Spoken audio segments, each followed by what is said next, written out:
C'est l'hymne de nos campagnes, de nos rivières. De la musique et une ambiance bon enfant. Des gens de tous les âges rassemblés pour une même cause, l'urgence climatique.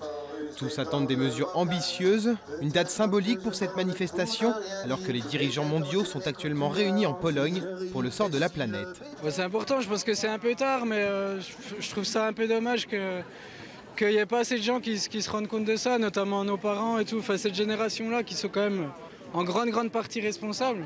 Et donc je trouve même un peu dommage qu'il n'y ait pas beaucoup de monde là aujourd'hui.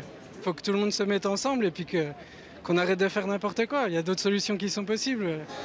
Une manifestation organisée dans le parc de Besançon, en parallèle du mouvement des Gilets jaunes. Et pourtant, pour la plupart de ces militants, la transition écologique ne peut se faire sans évoquer la question sociale.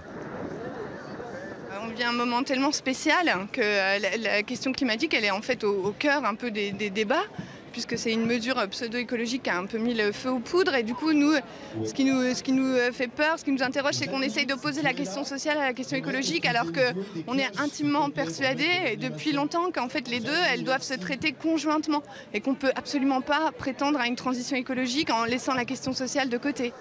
Près de 1400 marcheurs ont ensuite rejoint la place de la mairie.